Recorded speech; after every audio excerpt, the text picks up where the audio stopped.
Hola a todos y todas, me complace darles la bienvenida a esta sesión sobre los retos y las oportunidades en América Latina sobre el tema de las empresas y los derechos en el sector de la tecnología. Me llamo Nathalie Stadelman y formo parte del equipo del proyecto BITEC de la Oficina del Alto Comisionado para los Derechos Humanos. Pido disculpas de antemano por mi terrible acento francés. Antes de dar la palabra a nuestros panelistas para la sesión de hoy, me gustaría presentar muy brevemente el proyecto BITEC, bajo cuyos auspicios se organiza este panel.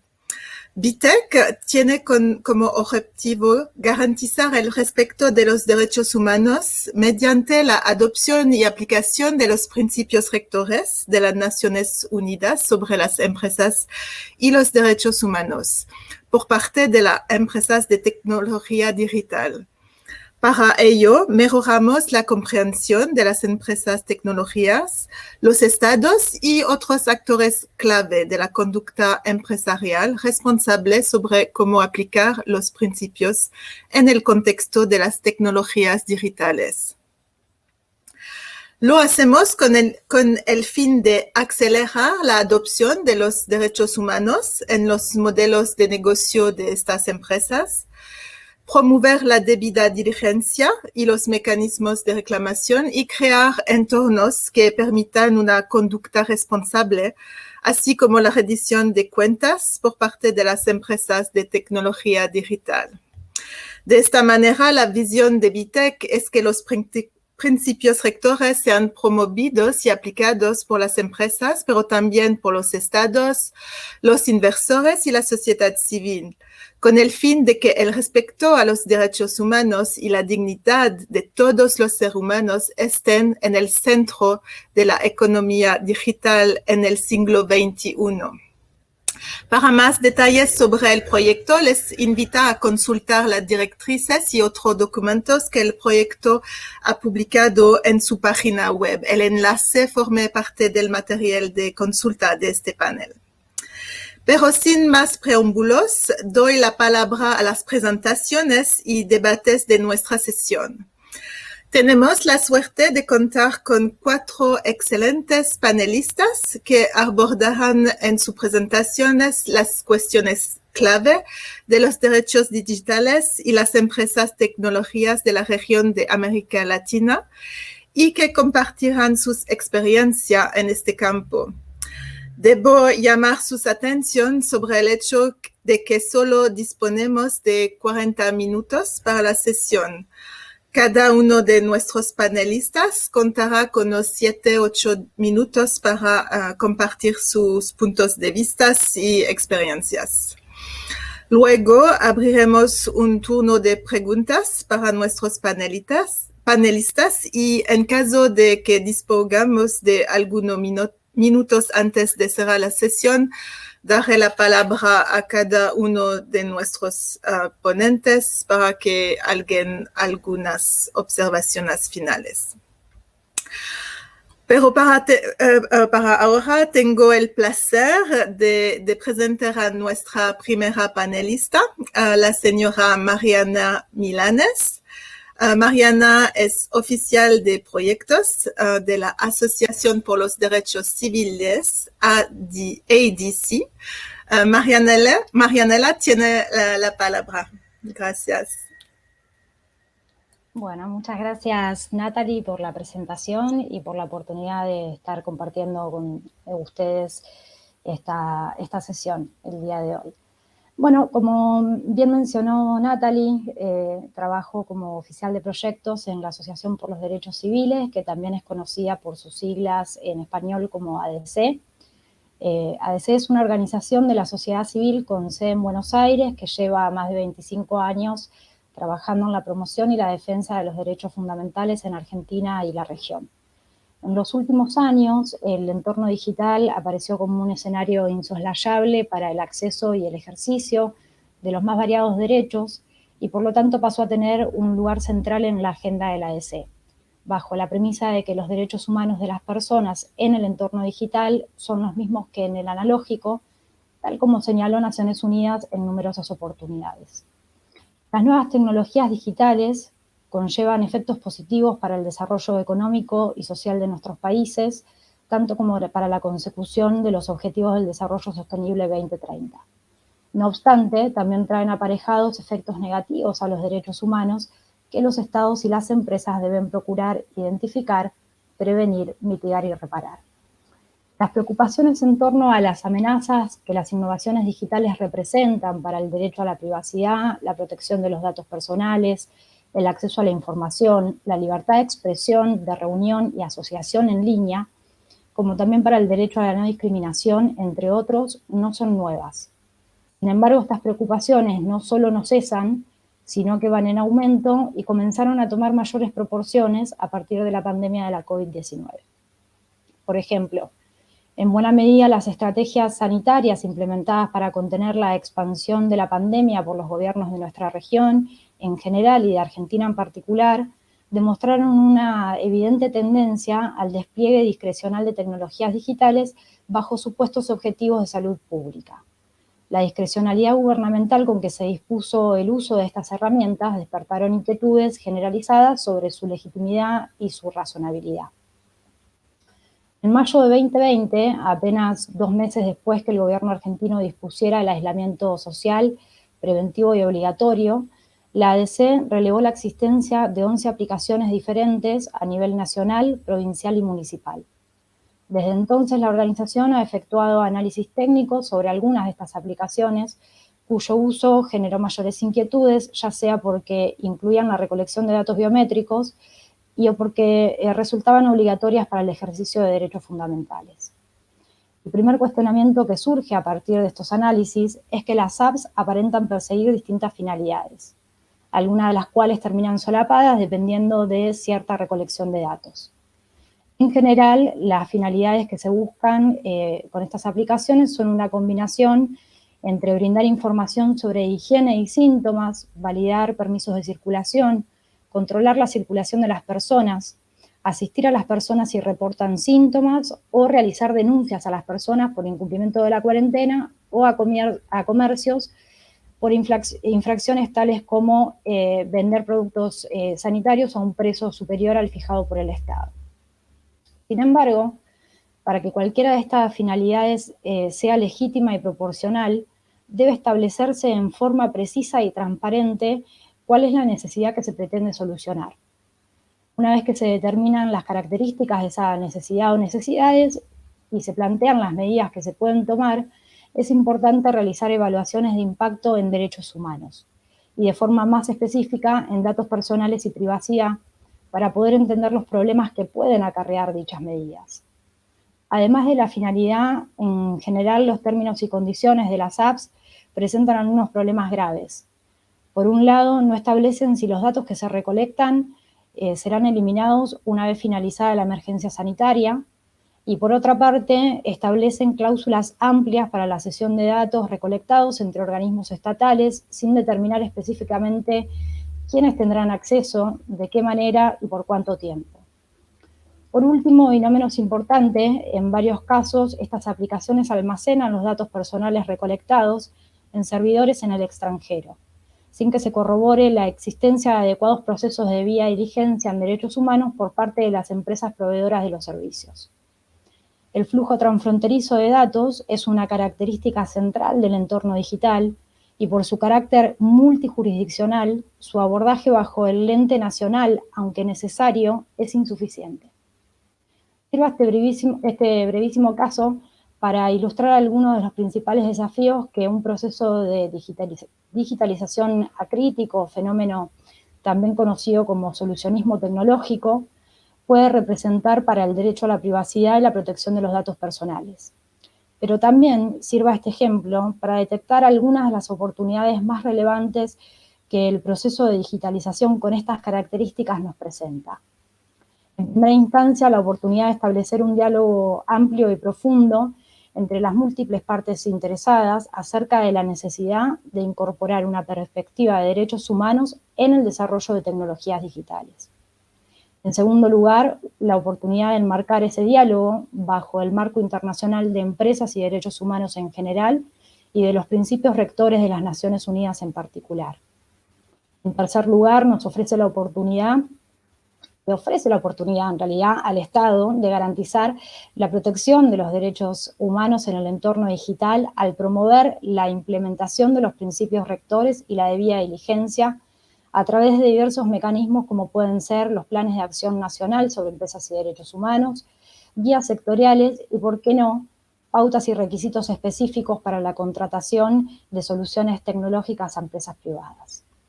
En cuarto lugar, la oportunidad que tienen las empresas de desarrollar tecnologías digitales llevando a cabo una conducta empresarial responsable mediante la implementación de la debida diligencia para cumplir con su obligación de respetar los derechos humanos.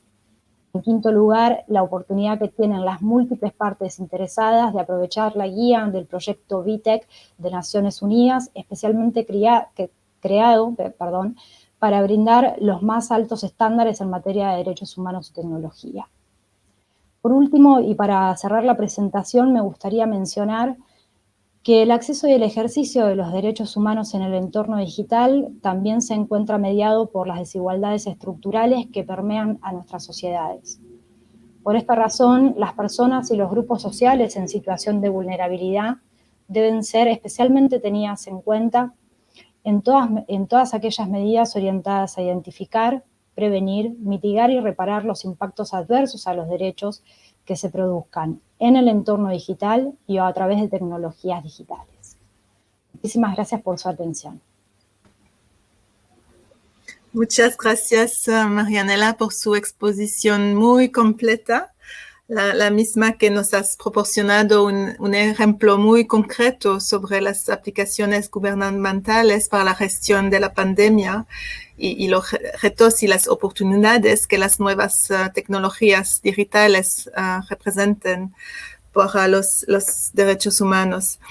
A continuación, daré la palabra al señor Sebastián Smart. Sebastián es el director regional del Instituto Nacional de Derechos Humanos en Chile. Sebastián, tiene la palabra, por favor. Gracias. Muchas gracias, Natalie. Buenos días, buenas tardes a todos y todas que nos están viendo este panel.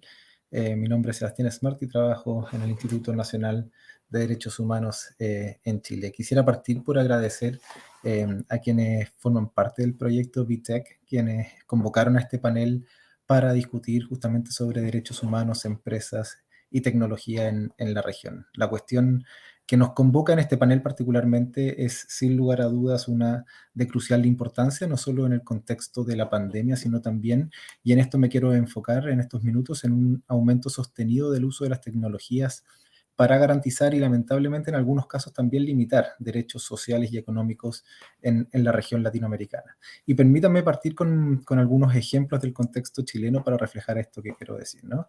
En junio del 2020, la presidenta del colectivo de Género y Derechos Humanos de San Felipe, que es una pequeña localidad en el centro de Chile, denunció que al menos 17 personas transexuales quedaron sin bono COVID-19 por aparecer erróneamente con sueldos elevados en el registro social de hogares.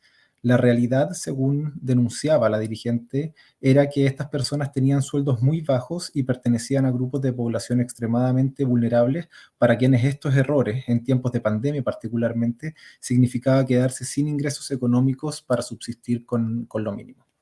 Más allá de la generalidad de esta denuncia, resulta relevante para este panel el hecho de que para tomar determinaciones respecto al tramo de un hogar socioeconómico, el registro social de hogares utiliza una serie de datos disponibles en registros administrativos. Cruzando esta información a través de tecnologías digitales, se determina, entre otros asuntos, el o los elementos más apropiados para identificar a los grupos objetivos a los que se dirige la prestación social. Y ustedes podrán estarse preguntando, bueno, ¿y dónde está el vínculo con empresas privadas? Y ese vínculo es amplísimo, ¿no? Las bases de datos públicas suelen estar almacenadas, como lo decía Marianela, por ejemplo, en servidores privados, ¿no? No solamente nacionales, sino que también internacionales. En la gran mayoría de los casos son administradas y usadas, o incluso en algunas políticas públicas decididas por algoritmos creados por empresas privadas, ¿no? Esta situación se repite en una serie de ejemplos de políticas sociales y económicas en Chile particularmente. Por ejemplo, el programa Alerta Niñez, que permite, cruzando una serie de datos, determinar la vulnerabilidad de niños, niñas y adolescentes de caer en el sistema justamente de protección del Estado, ¿no?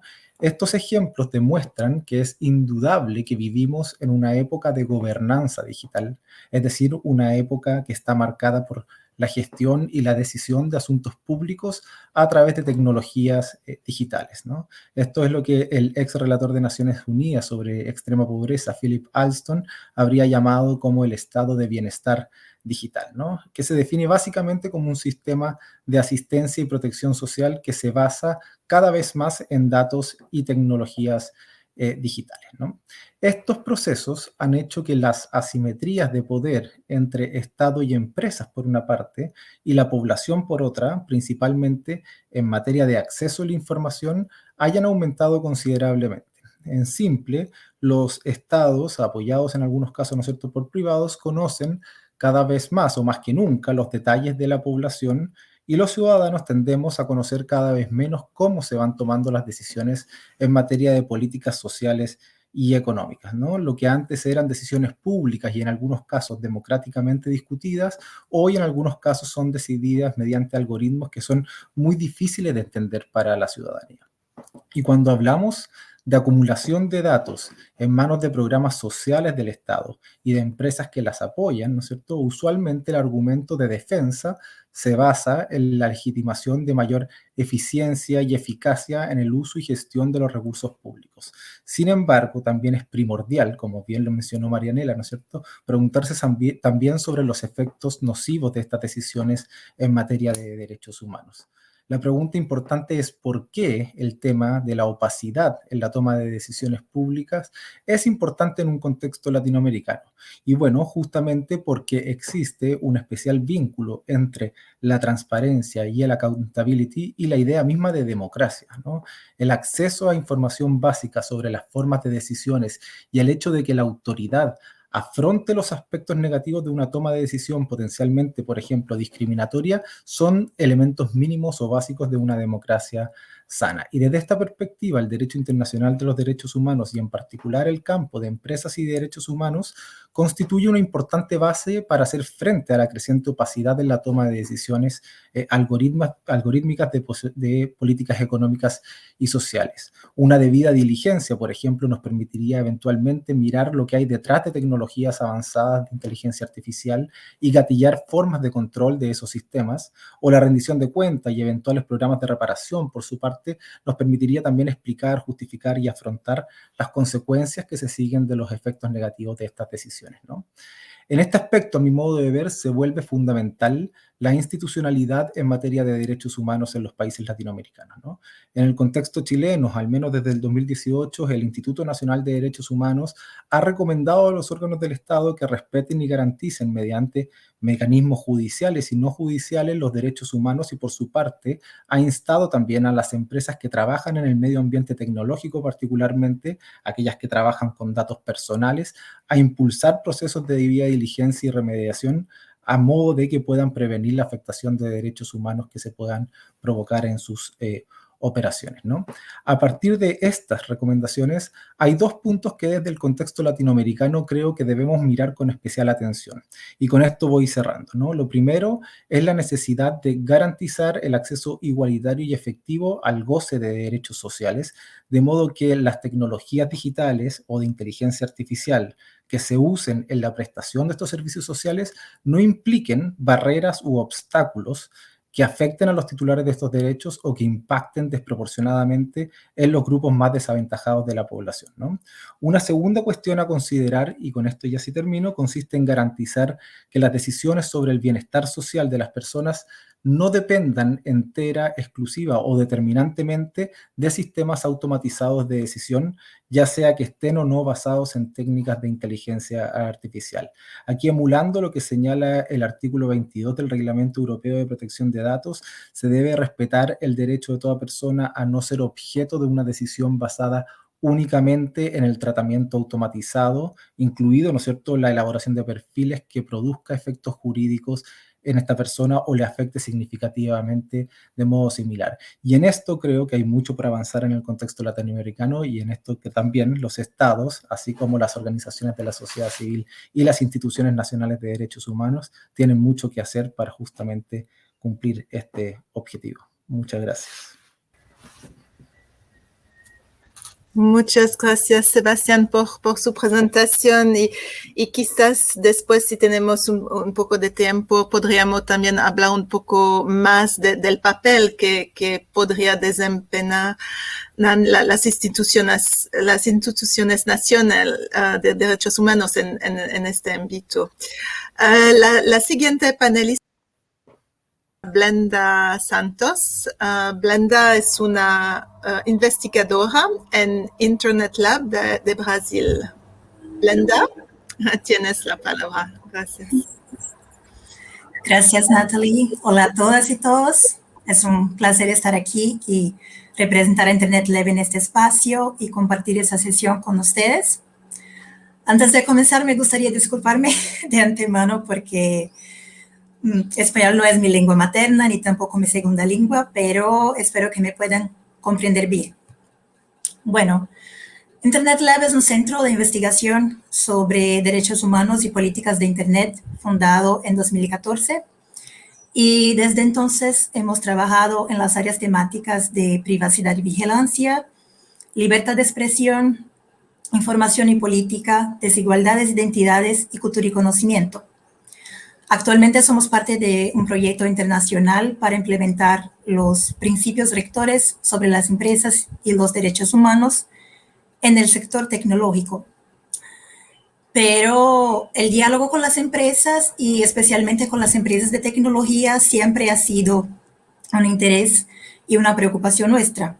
Así que muchos de nuestros proyectos incentivan a las empresas a adoptar mejores prácticas para promover los derechos de las personas.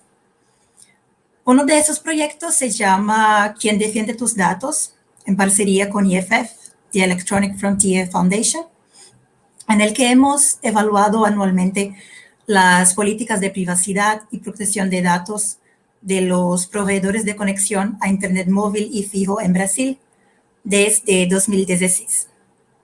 Y el proyecto tiene, por tanto, como objetivo promover la transparencia y la adopción de buenas prácticas. Y a cada año revisamos la metodología para dar cabida a cambios legislativos, innovaciones y controversias jurisprudenciales y actualizaciones de mejores prácticas en materia de protección de la privacidad y datos personales.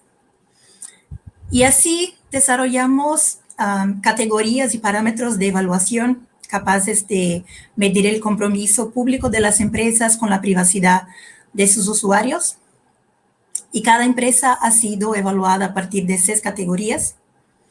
Información sobre política de protección de datos, protocolos de entrega de datos para investigaciones, defensa de usuarios en el Poder Judicial, posicionamiento público a favor de la privacidad, informes de impacto de transparencia y protección de datos y la última, notificación al usuario.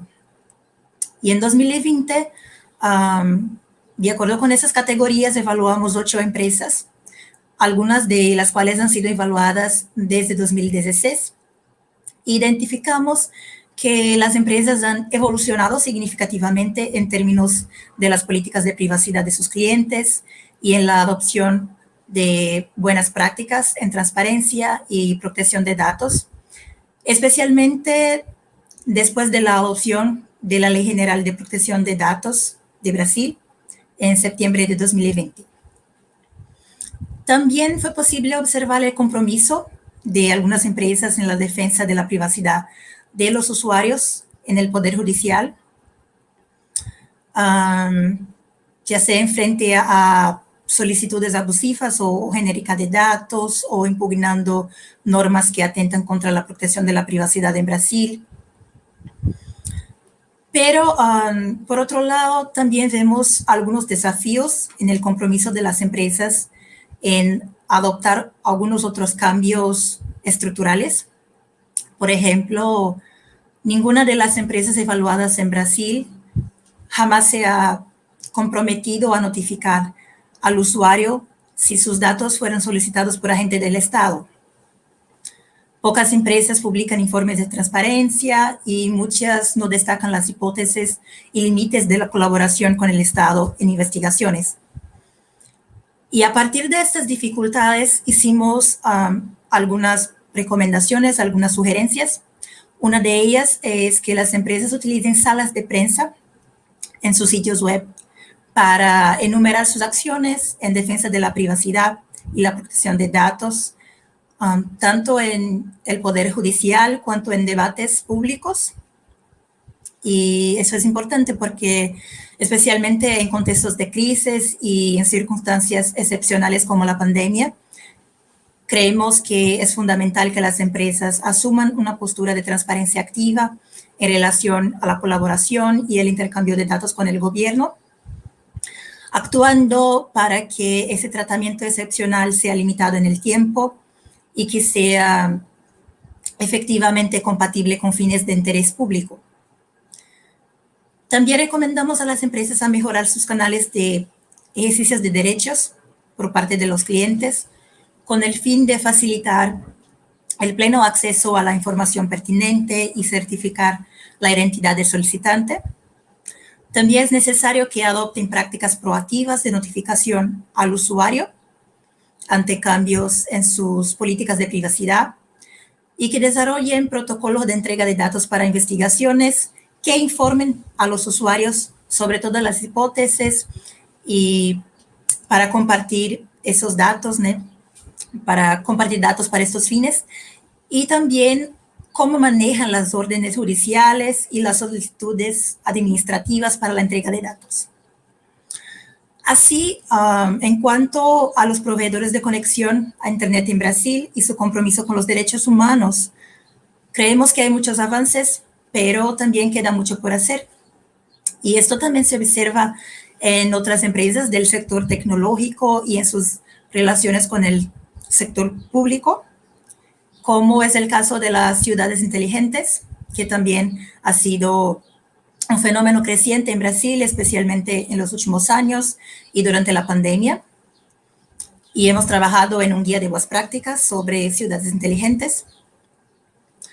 Y finalmente, creo que es importante resaltar que el gobierno brasileño planea construir un plan nacional de acción sobre empresas y derechos humanos, y es muchísimo importante que se incluyan temas de datos, tecnologías, derechos digitales, porque esto se ha convertido en uno de los mayores problemas de vulneración de derechos en nuestro país, afectando especialmente a las personas más vulnerables socialmente.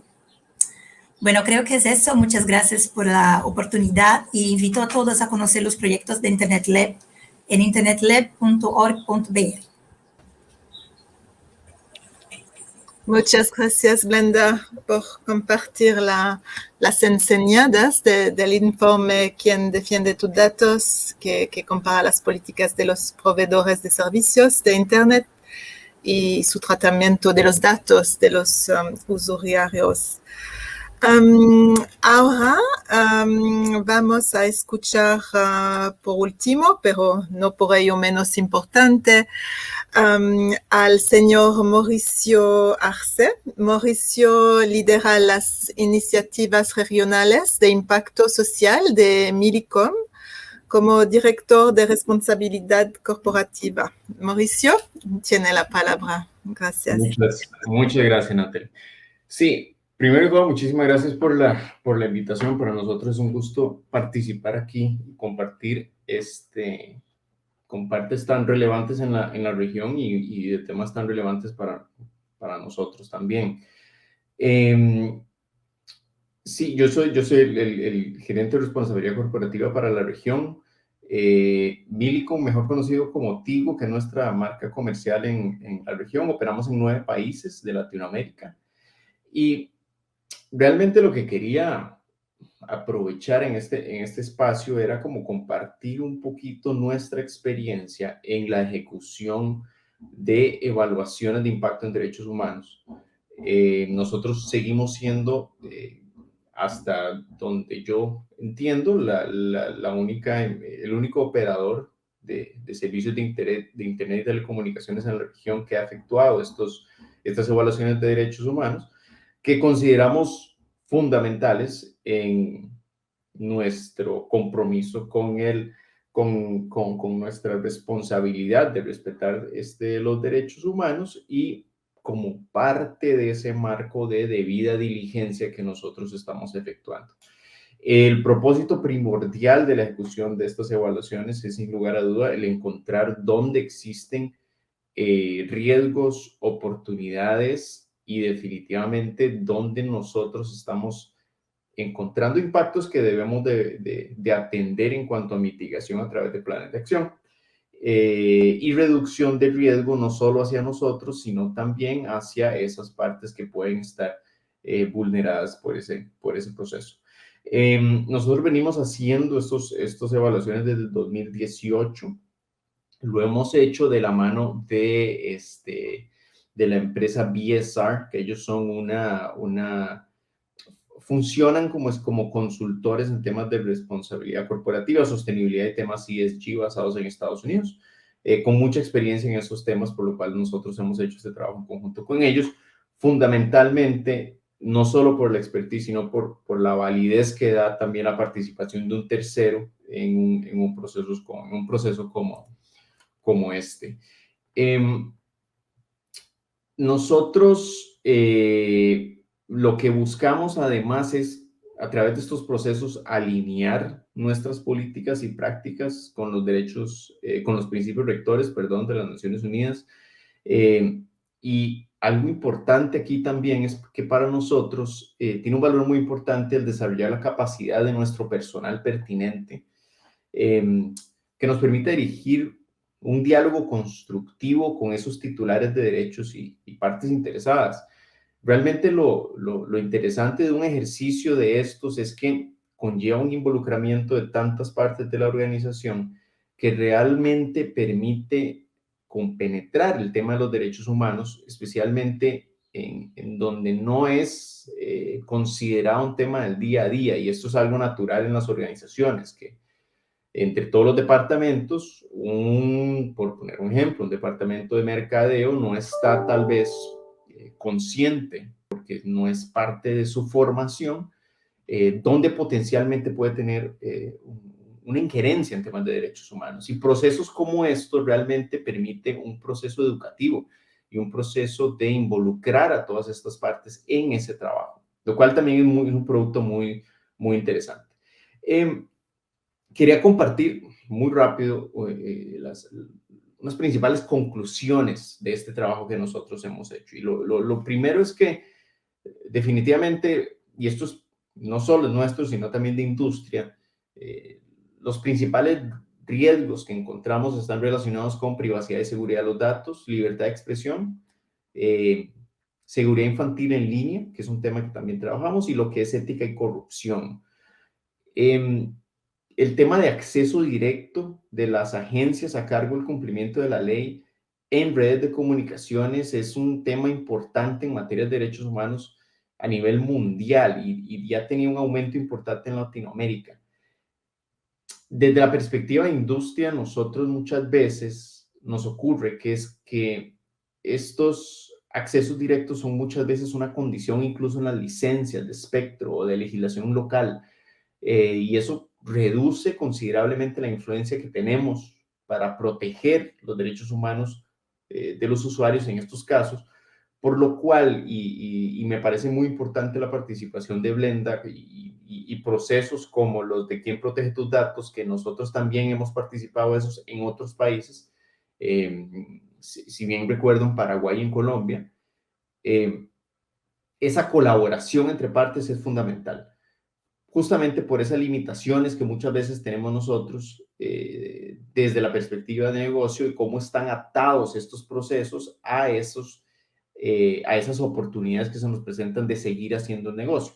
Entonces, esa oportunidad de diálogo con el sector público, con el involucramiento de otras partes, realmente para nosotros es muy, muy importante.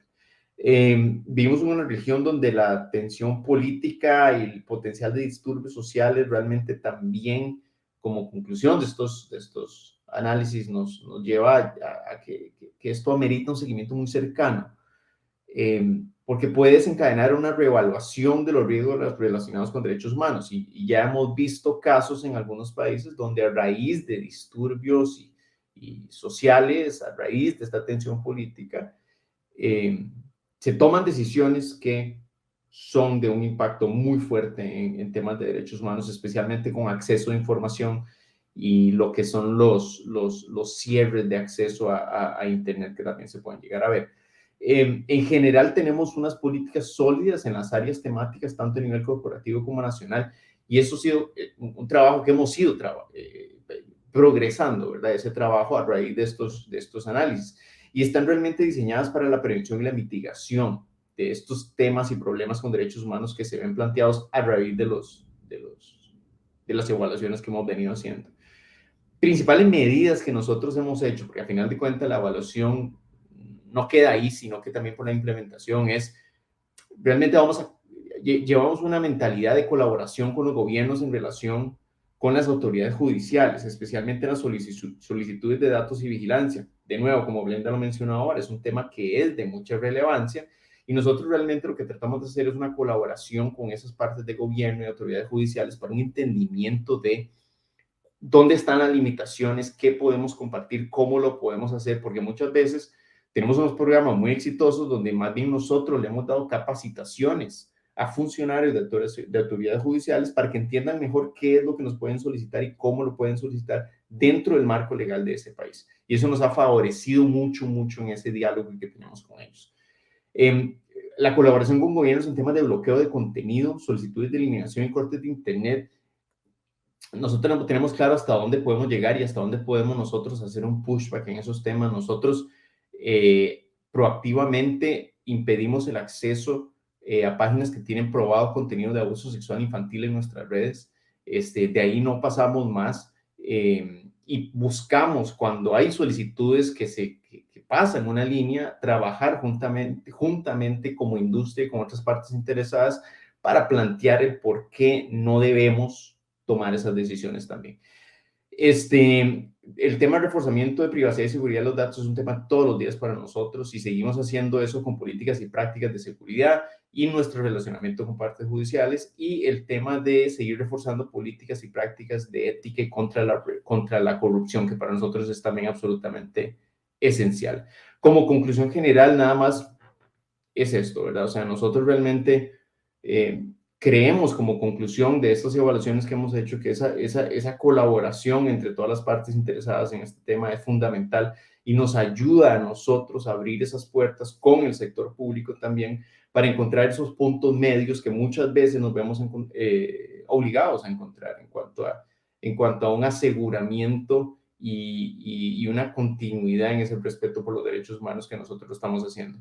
Derechos humanos es fundamental y no es un tema separado para una empresa, no debería de serlo, sino que debería ser visto como un tema transversal de interés público, por decirlo así. O sea, no es un tema que debe ser medido incluso desde una perspectiva hacia inversionistas, sino realmente debe ser entendido como una manera de hacer las cosas de acuerdo a un estándar que está claro y está aprobado y está buscado por todas las partes que estamos trabajando en esto. Entonces, esa colaboración es algo que nosotros siempre buscamos y estamos abiertos, y este proceso que hemos hecho de evaluación de derechos humanos realmente nos ha ayudado a confirmar esto.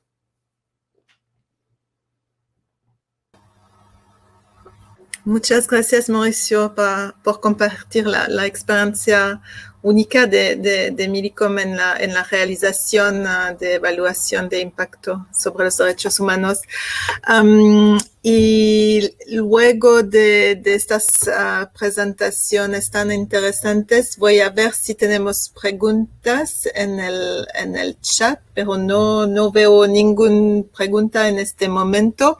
Entonces voy a tomar la oportunidad de mi papel de moderadora para preguntar a nuestros panelistas cómo pueden, tenemos representantes de la sociedad civil, aquí de las instituciones nacionales de derechos humanos. Tenemos también la suerte de tener también una empresa de telecomunicación. Entonces, me gustaría de saber cuál es su punto de vista en el sentido de cómo podrían trabajar más juntos para defender los derechos digitales, cada de su papel, por supuesto. Entonces, no sé, yo podría también comenzar para Marianela, si de tu punto de vista, ¿qué te gustaría, vamos a decir, cómo aumentar la comunicación y la colaboración con las empresas de tecnología? Trabajar juntas para enfrentarse a los desafíos que hemos escuchado. Gracias, Marianela. Sí, puedo llamar. Gracias, Natalie.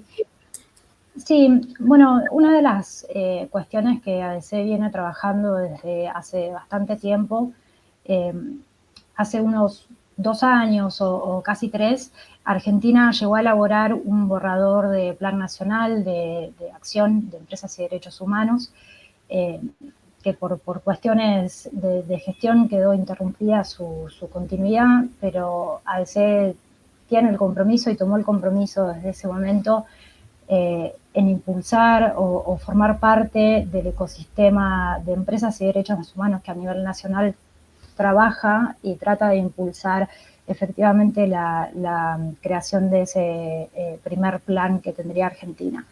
Afortunadamente, la semana pasada anunciaron desde la Cancillería de nuestro país que van a reanudar el proceso de elaboración del primer plan de acción de empresas y derechos humanos desde un punto de vista participativo, y en este sentido creo que como tiene, digamos, todo proceso colaborativo, la participación de las múltiples partes interesadas, como puede ser la sociedad civil, la academia, el sector privado y el sector estatal, tienen mucho para dar en relación a poder incluir perspectivas digitales dentro de los planes de acción nacional, y puntualmente estamos esperando con muchas ansias que inicie este proceso para poder contribuir desde la sociedad civil en este punto tan particular.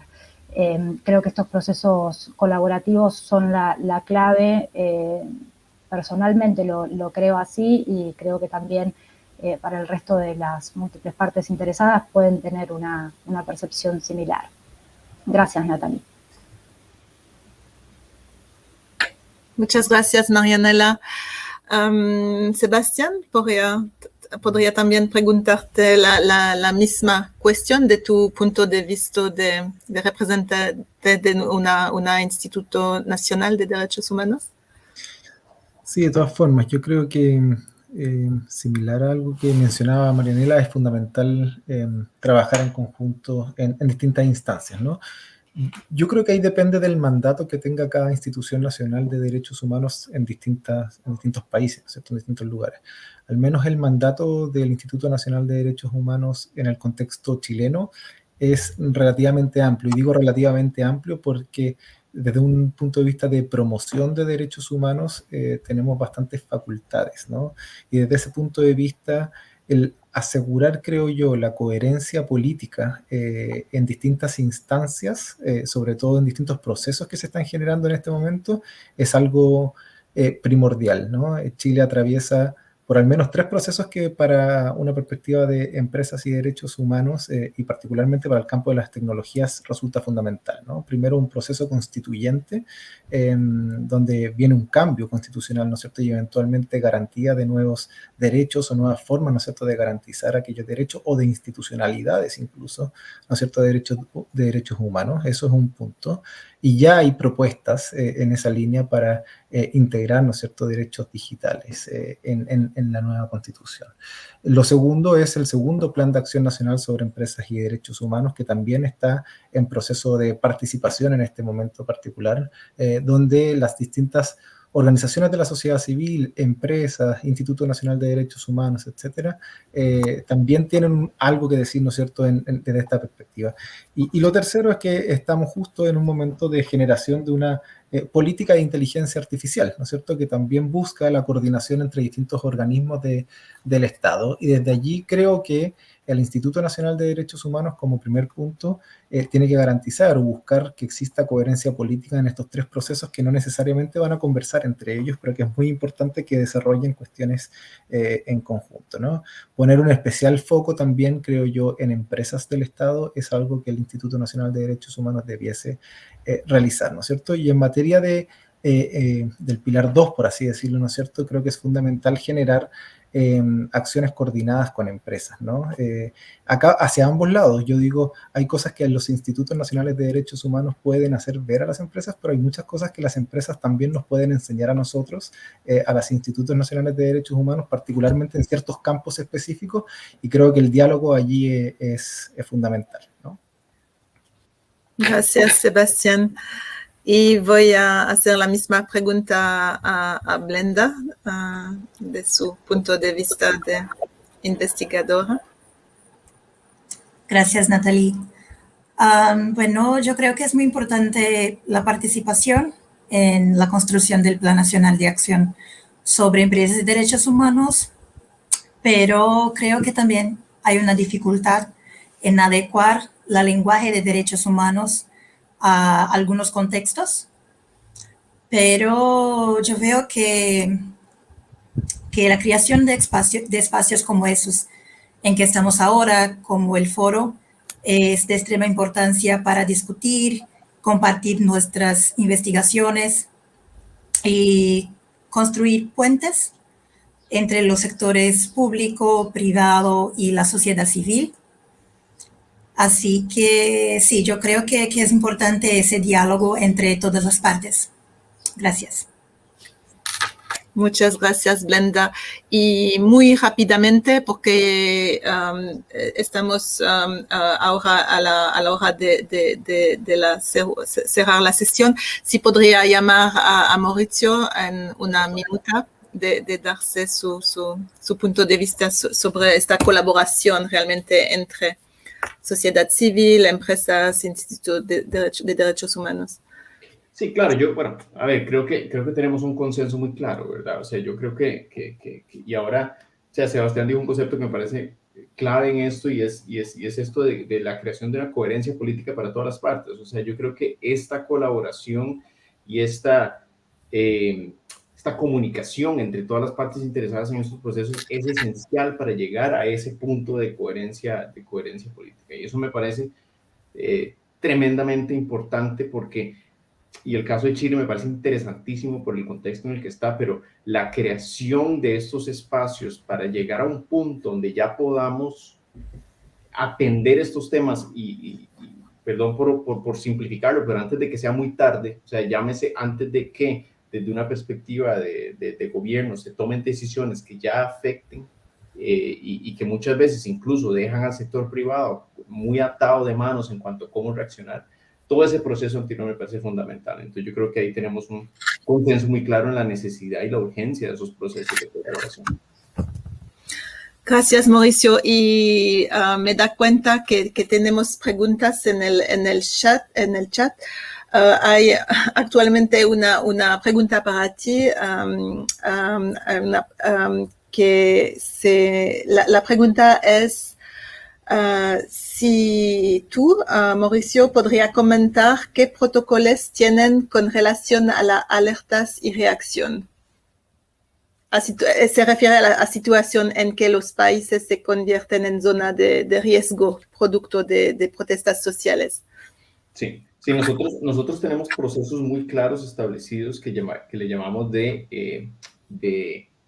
está en inglés, pero le llamamos de eventos de consideración, por decirlo así, que especifican la reacción que nosotros tenemos paso por paso a diferentes tipos de situaciones.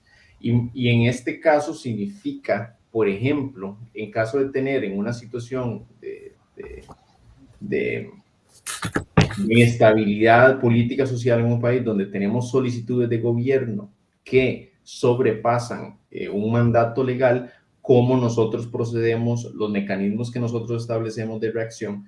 Pero algo muy importante aquí que también hay de considerar es cómo nosotros también protegemos a nuestro personal en ese tipo de situaciones, porque muchas veces, si bien nosotros podemos establecer una posición firme que se adecúa a lo que la ley nos permite adecuarnos en ese país, hay una línea donde ya nosotros también tenemos que pensar en la seguridad de nuestro personal, por ejemplo.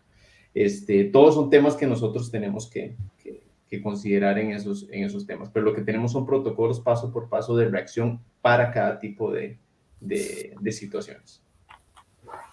Gracias, Mauricio. Había una otra pregunta para ti, pero me da miedo que no tenemos el tiempo. Entonces, me gustaría realmente dar las gracias a nuestros panelistas y participantes y desearles a todos una buena continuación del foro. Gracias. Esto nos lleva al final de la sesión.